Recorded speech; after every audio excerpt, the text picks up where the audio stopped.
Bem-vindos ao vídeo de hoje. Hoje vamos estar falando de biologia, o assunto do nosso primeiro filo aqui no canal e o primeiro filo tratado também nas escolas como estudo, o filo porífero. O filo porífero é extremamente importante porque, como eu disse, é o primeiro da classificação e também é um dos primeiros a ser do tipo dos animais complexos que começaram a existir. Porque antes do porífera só vinha, por exemplo, algas marinhas ou vidas unicelulares. Seres que não conseguiam ser um pouco mais complexos, né? Tem uma formação um pouco um pouco maior a formação deles, né? Melhorada para poder viver um pouco mais de tempo ou melhorar até mesmo a reprodução também da espécie. Vou estar falando aqui nesse vídeo desde a parte mais superficial, para as pessoas que querem só um pequeno resumo dele, e também vou estar falando da parte aprofundando também, né? Que vai tratar até de paleontologia um pouco. Mas isso daqui é só para quem está precisando mesmo, porque o iniciozinho do vídeo vou falar um pouco por cima de tudo. Bom, a gente vai estar abordando aqui as principais características, que são as coisas mais importantes dele, que você tem que estar prestando atenção, né? Vou estar falando das classes, que é um pouquinho mais aprofundado já. Vou estar falando também dos tipos de formações, sempre cai em prova isso. Os 3 tipos de formação da porífera, as partes dele, né? Quais partes do corpo que ele se forma, uns modos de reprodução, que é muito importante, sempre cai em prova também. Vou estar falando também das células que ele é composto. As células do corpo de uma porífera muito cai em prova, sempre cai em prova. Qualquer coisa, por exemplo, a espícula ou o amebócito, que são os que mais caem nas provas, e também a estrutura do coanócito, que é o que mais cai, na minha opinião. Eu sempre fiz provas que tinha esse coanócito, principalmente para a gente estar sabendo cada parte dele e o que ele faz no corpo de uma porífera. Vou começar aqui com as 3 características que eu anotei. Tem mais características, mas eu vou estar desenvolvendo elas durante o vídeo. Essas daqui é só o resuminho que eu tinha falado, né? Bom, vamos lá. A porífera, em termos geral, são animais aquáticos. São as esponjas do mar. Elas sempre vão estar no mar. Não existe nenhuma esponja que vai viver na terra. Não existe isso. Sempre aquático. Eles não possuem nenhum tecido de verdade. Ou seja, eles ainda não são tão complexos assim. As células, simplesmente células, né? Elas acabam ajudando umas às outras, formando o corpo de uma esponja. Mas isso seria basicamente mais várias colônias que estariam se ajudando, várias colônias de células.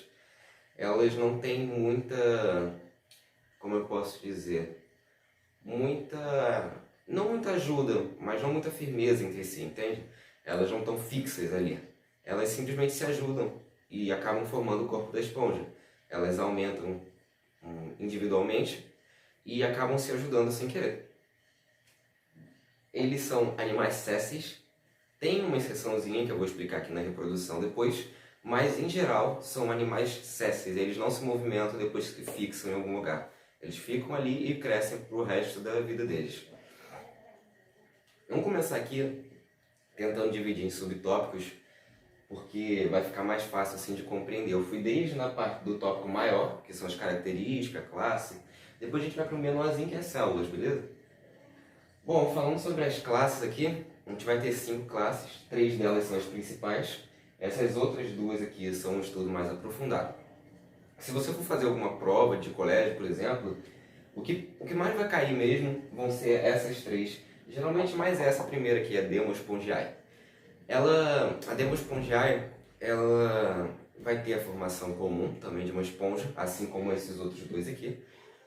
Porém, a diferença deles todos é um material que se forma a espícula. A espícula é o que vai estar formando o corpo da esponja, o que vai estar dando estrutura para ela. Nesse caso aqui, da Demospongia, Demo vai estar mostrando que ela tem algo relacionado à pele, a nossa mesma nossa pele também.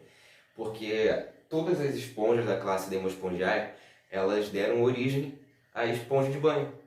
As pessoas antigamente, né, na era medieval, até antes disso, as pessoas iam lá, pegavam a esponja, claro, né, davam um tratamento ali, limpavam, e depois usavam como utensílio de banho mesmo, uma esponja de banho.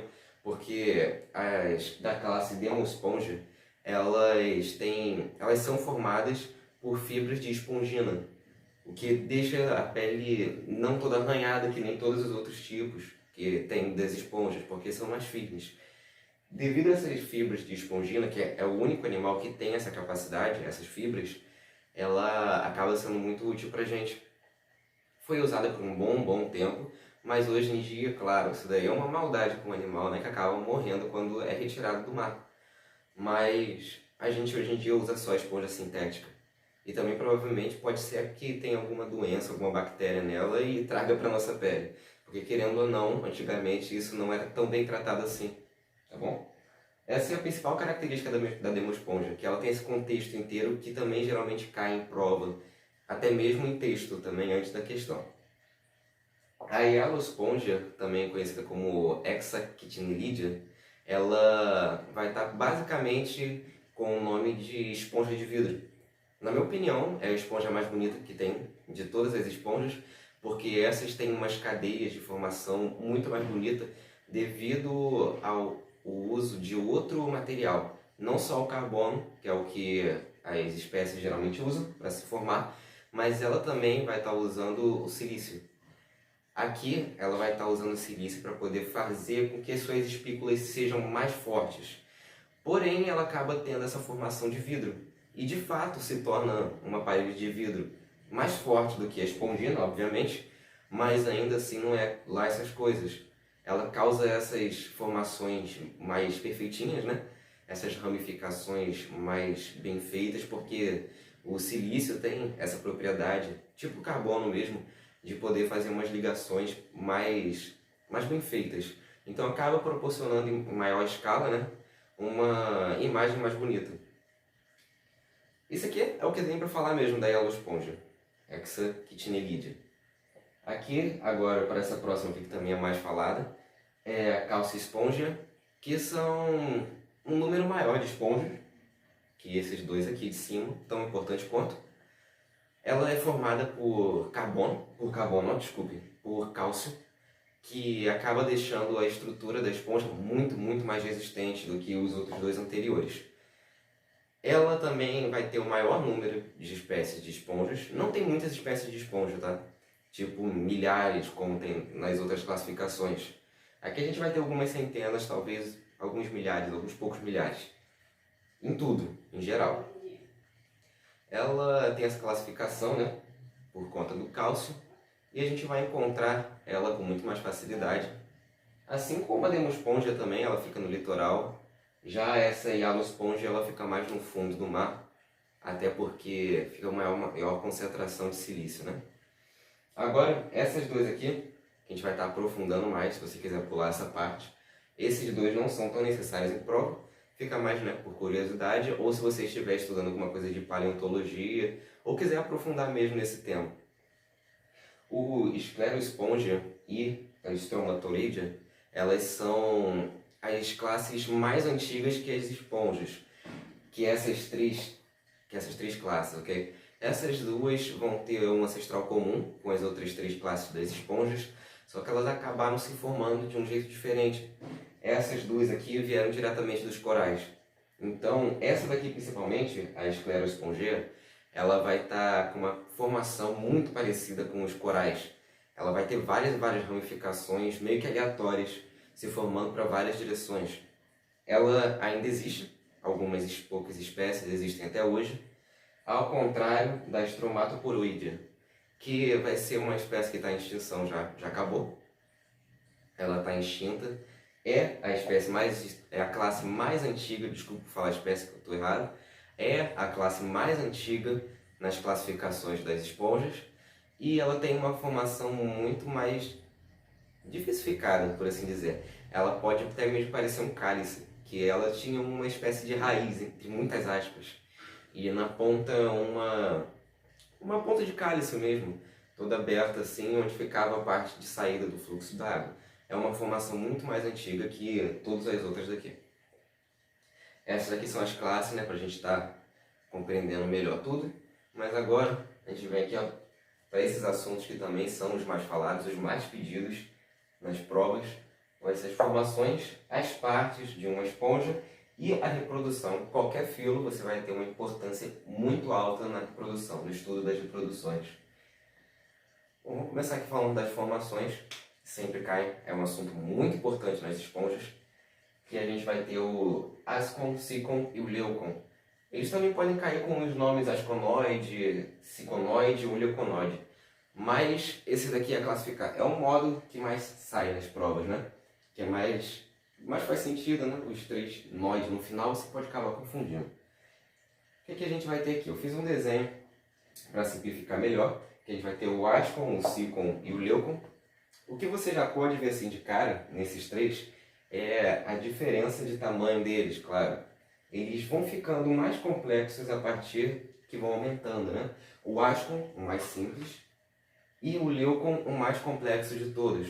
Claro, como qualquer animal, a esponja também foi se melhorando para poder ficar mais complexa e assim ter melhores resultados para ela mesma, né? Para pegar alimento ou na reprodução, tudo isso baseado para poder se melhorar. O ascon, ele vai ser a formação mais simples de todas. Vai se basear assim numa espécie de cilindro, com uma formação, claro, não vai ser perfeito, a não ser no caso das hexactinelídeas.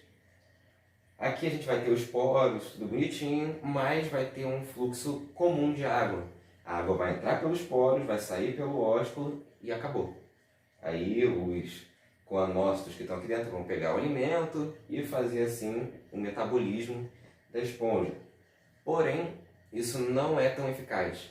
Então, quando você vê ali uma grande formação de esponjas, ela aumentando de tamanho, ou até com a mesma espécie delas, se estiverem juntas ali, elas vão acabar se juntando e formando uma colônia própria, uma só esponja. No caso, elas vão acabar se melhorando para um sicon. O sicon, ele tenta criar umas espécies de câmaras, onde a água vai ficar um pouco mais de tempo presa dentro da esponja, então vai ter uma absorção muito maior de partículas de alimento que vem pela água. Aí ela vai, fica um pouquinho de tempo presa nessas câmaras e sai pelo ósculo. Porém, no sicon ela ainda vai estar mal formada. Elas vão ser pequenas, deformadas, ou até vão ser só pseudocâmaras, não vão servir muito bem para isso ainda. Porém, quando a gente tem uma concentração muito grande de sicon e eles acabam se unindo também, a gente vai ter a formação de um leucon ou leuconoide, né? Terceira classificação e mais complexa. Aqui a gente já vai ter câmaras perfeitas, onde a água vai ficar presa, vai ficar muito tempo mais lá. Todas as partículas de alimento praticamente vão ser absorvidas pela esponja, vão ser utilizadas de uma forma muito mais eficaz. E então depois ela vai vir para a saída e vai embora, com partículas quase nenhuma. Ou seja, aqui a gente já consegue perceber que são animais filtradores. Sempre vão estar filtrando a água para poder ter partículas de alimento, ok? Tem uma espécie específica de esponja que acaba atraindo animais e quando eles morrem, ela se alimenta das partículas que são carregadas pela água, que seria carnívora entre muitas aspas, mas é a única que faz isso, a única espécie de esponja que faz isso. A gente agora vai estar verificando que as três aqui têm alguns tipos, algumas partes nelas, né? Que é o que a gente vai falar agora. As partes de uma esponja. Aqui a gente tem que observar que no leucon e no sicon vai ter a formação de câmaras, que é uma parte que é exclusiva dos dois. Aqui no ascon a gente ainda não vai ter a parte da câmara, ou seja, é exclusivo para esses dois. A gente vai começar falando aqui do paragaster. Uma esponja, ela é meio que oca por dentro dela, que é justamente para a água poder passar pelos poros e poder passar pelo meio da esponja, aonde os coanócitos que estão em volta vão pegar as partículas da água e capturar ela e passar para a esponja, por dentro da mesoílo. Isso aqui eu vou explicar daqui a pouco, que é mais aprofundado também. Aqui vai ser simples, vai entrar pelos poros, a água vai entrar pelos poros, vai chegar aqui no paragaster, que é essa cavidade que a esponja tem aqui, que é meio que oca, vai servir para captura de alimento pelos coanócitos, depois vem embora pelo fluxo de água pelo ósculo. O ósculo, que é a segunda parte lá que a gente está falando, né? Isso aqui tudo vai estar presente aqui, ó, paragáster aqui, porque está aqui com um corte no meio, né? Aqui vai estar com um corte também, só para mostrar as câmaras certinho. Aqui a gente vai ter o paragáster e aqui também tem o paragáster no meio. Mas as três, na ponta delas, vão ter o ósculo, que é por onde a água sai, depois que ocorre a absorção de alimento. A água sempre vai ser enviada para cá para o paragáster e enviada para fora pelo fluxo de água. E aí a água sai filtrada já e embora para o resto do mar. Aí agora a câmara, que eu dei uma breve explicada já, né? Ela começa a ter uma formação pequena aqui no sícon, depois no leucon ela vai ter uma formação muito mais complexa. As câmaras elas vão ter várias e várias camadas de coanócitos para aumentar justamente a absorção de partículas de alimento da água.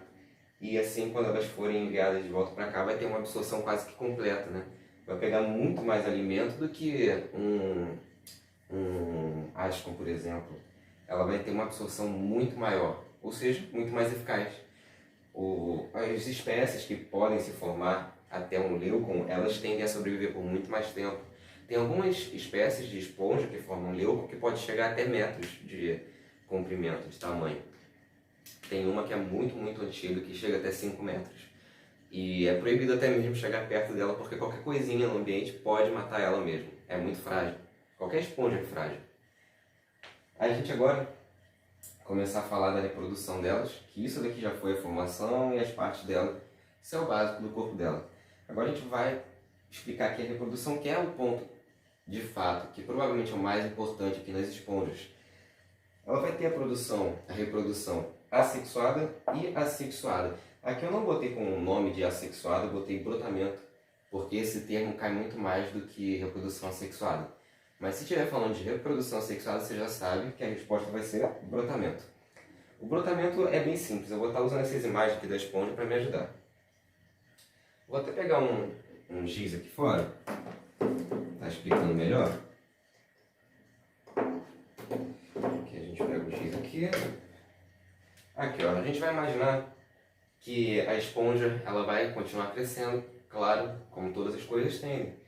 Mas nessa formação, ela vai acabar formando um pequeno broto aqui dela, do lado dela. Esse pequeno broto, com o tempo, vai acabar ficando mais pesado e vai se desprender daqui da esponja. Vai cair e vai cair aqui, vai ficar aqui do lado. Ela então vai se formar uma outra esponja, que mais para frente pode acabar até causando uma complexidade maior, né, se juntando com a antiga, que seria uma espécie de matriz para ela, né?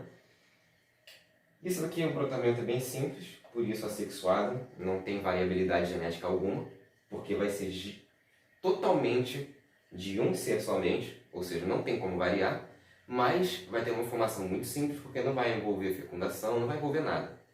Isso aqui vai simplesmente sair o broto, caiu, cresceu, pronto. Rápido, fácil, simples, pouco gasto de energia, e é assim. Sexuada, brotamento, fácil, simples. Agora, a formação assexuada é um pouquinho mais complexa. A gente tem que observar que as esponjas são animais de reprodução sexuada, animais de reprodução indireta. Elas vão crescer de uma forma larval. Primeiro, a gente vai ver aqui, eu vou botar como exemplo também, essas duas esponjas mesmo. A gente pode usar aqui de exemplo. Ó. Vai ter aqui os espermatozoides. Primeiro, explicar aqui, a esponja, qualquer esponja é hermafrodita. Mas dependendo do período ou que ela estiver focando para fazer, ela pode fazer espermatozoides ou óvulos, depende da esponja. Claro, tem espécies de esponjas que tem também diferenciamento, mas isso já é mais específico ainda. Mas existe. A gente vai ter aqui, ó, a formação de espermatozoides dentro de uma esponja. Depois eles, quando tiverem uma formação mais bem feita, né, o gameto masculino, vai estar aqui os espermatozoides bonitinhos, né, saindo. Eles vão sair pelo ósculo, vão ser levados pelo fluxo da água para alguma outra esponja. Vou usar essa daqui como exemplo. Se essa esponja aqui conter, por exemplo, o óvulo aqui, ó, imaginar que esse aqui é o óvulo, esses espermatozoides vão entrar em contato com o óvulo, né, o gameta feminino da esponja, vai acontecer a fecundação, ó, que nesse caso aqui a fecundação é interna, porque é dentro da esponja. Depois de algum tempo, na hora da fecundação, que nem nós humanos, entre muitas aspas, vai formar o zigoto, né?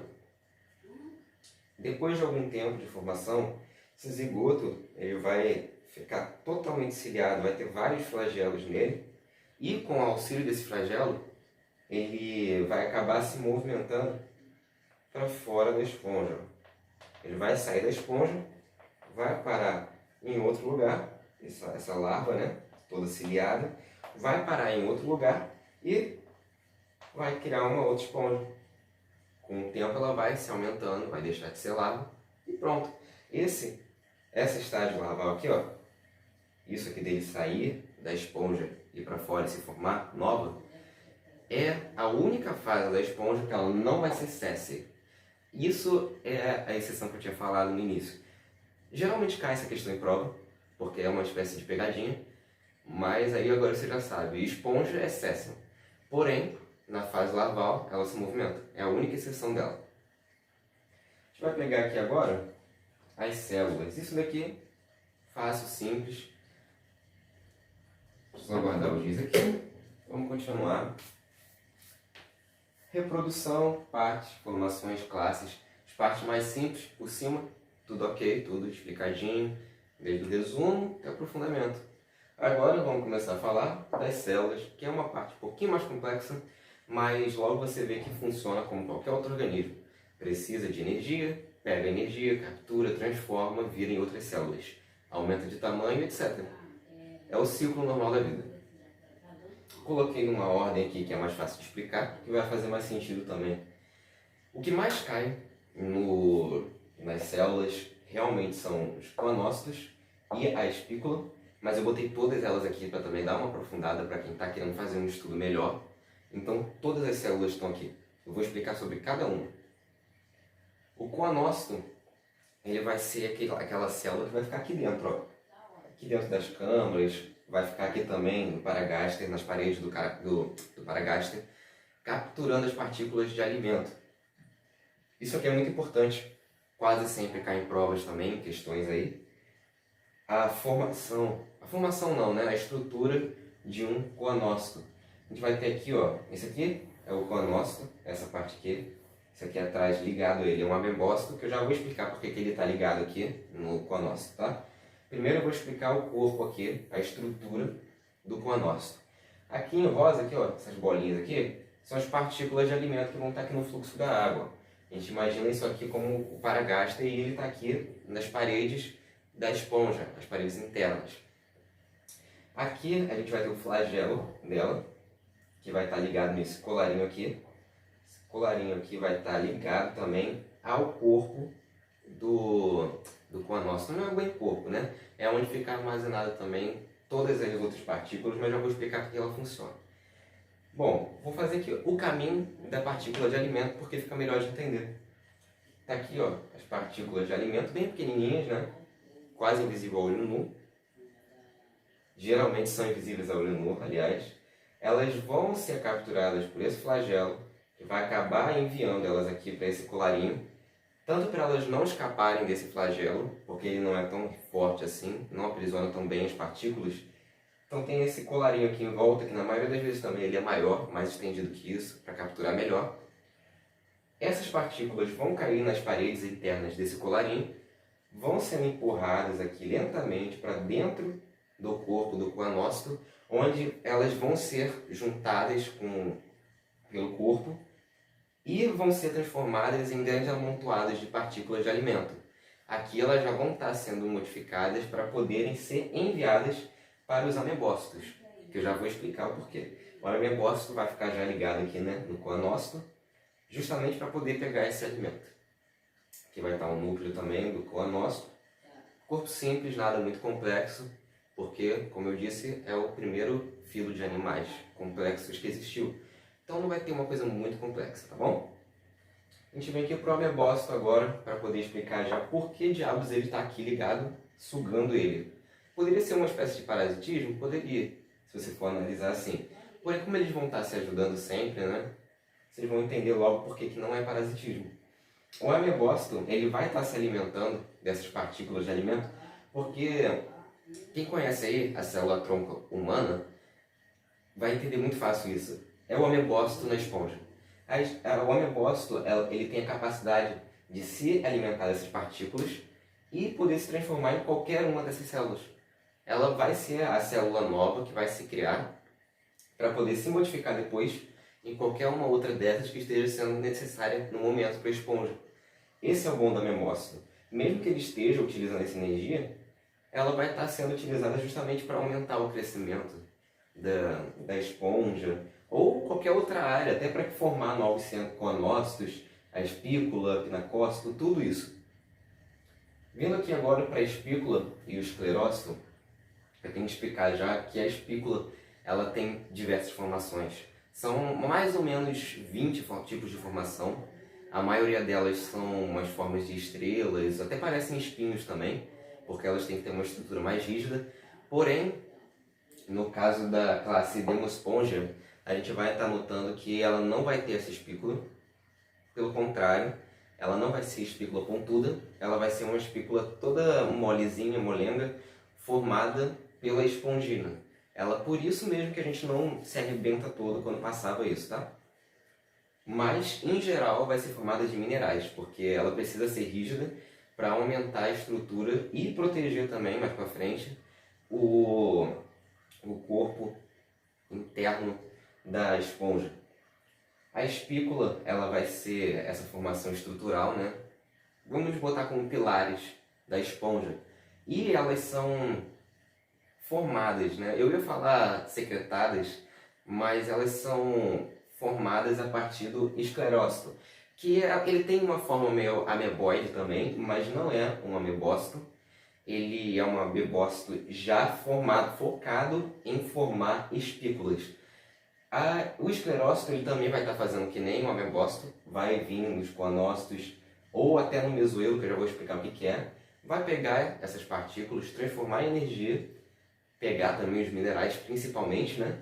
E transformar em uma espícula. Ele vai, se chegar assim em algum canto da esponja, e vai começar a secretar até formar uma espícula certinha, o tipo daquela esponja. Agora a gente vem para o pinacócito e o ostíolo, que são bem parecidos. Se pensar assim na epiderme humana, a gente tem as nossas células epiteliais. É literalmente quase que a mesma coisa, o pinacócito. Porque o pinacócito ele vai ser sempre vai ser poligonal, vai ter, por exemplo, um formato de diamante ou alguma coisa assim. Ele vai servir para revestir a camada externa e interna também, né? A parede do paragáster, para proteger ela também, se entrar alguma partícula estranha, né? Mas por fora também ela vai estar toda formada ali de pinacócitos todos enfileiradinhos. Porém, aí a gente pensa, como que vai estar protegendo se a esponja é toda furadinha assim para a água entrar? É aí que vem o ostíolo. O ostíolo nada mais é que um pinacócito com um canal para a água passar por dentro dele. Essa é a única diferença entre os dois. O ostíolo é um polo inalante. Ele vai deixar a água entrar e chegar até as câmaras, por exemplo, ou chegar até o paragáster. Essa é a única diferença dos dois. Pinacócito fechado, ostíolo aberto, canal. Só isso. E o mesoílo aqui, o último, mas não menos importante também, é bem complicado de achar informação sobre ele em qualquer artigo ou até pesquisa também em livros. É complicado porque não foi uma coisa muito estudada, mas eu consegui encontrar muitas informações sobre. O mesoílo ele acaba sendo confundido também com o nome de mesogleia, mas não bota esse nome de mesogleia, porque o nome mesogleia ele é para outro filo, dos quinidários. Se você colocar isso, tem uma altíssima chance de botarem a questão como errada. Coloca mesoílo, que é especificamente dos poríferos. O mesoílo nada mais é que uma espécie substância gelatinosa que vai estar ali entre as camadas de pinacócitos, servindo de uma espécie, imagina uma circulação sanguínea. Entre muitas aspas, claro, não é uma circulação sanguínea e está muito longe disso. Esse mesoílo, ele vai estar servindo para as células poderem atravessar entre elas, e o mesohilo também vai estar formando novos amebócitos. Uma hora ou outra vai acontecer a concentração dos materiais corretos e vai formar um amebócito novo dentro dessa substância gelatinosa, que é o que vai formar meio que a parte, como eu posso dizer, uma parte de carne da esponja. Vai ser uma parte bem gelatinosa mesmo, vai servir mais para essa movimentação. Ela também vai estar trocando, né, fazendo a troca de nutrientes para todas as células da esponja, e também vai estar servindo, né, de estrutura básica para os pinacócitos se ligarem a ela também, né? Ou até para as espículas também ficarem no meio, no centro, ou ligados também aos pinacócitos atrás deles, para poder trazer uma maior estrutura pro corpo da esponja.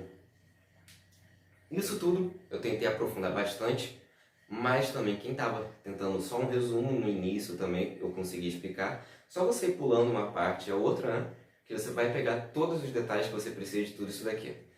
Eu acho uma boa ideia você estudar algumas espécies mais específicas, porque sempre cai no Enem alguma coisa mais específica de uma espécie de esponja que é diferenciada, e as esponjas têm muita diversificação entre elas, quase todas têm uma coisa específica, única, e eu não vou estar explicando todas aqui porque são centenas de tipos de esponjas e eu não vou fazer isso, porque daria um vídeo de várias horas e seria desnecessário porque a maior parte só cai algumas questões sobre essas coisas. Eu já aprofundei bastante, dei o resumo de tudo, espero que tenham entendido toda essa matéria, que eu tenha conseguido explicar direitinho para vocês, e espero que deixem um like, se inscrevam no canal se não for inscrito. Obrigado e até o próximo vídeo.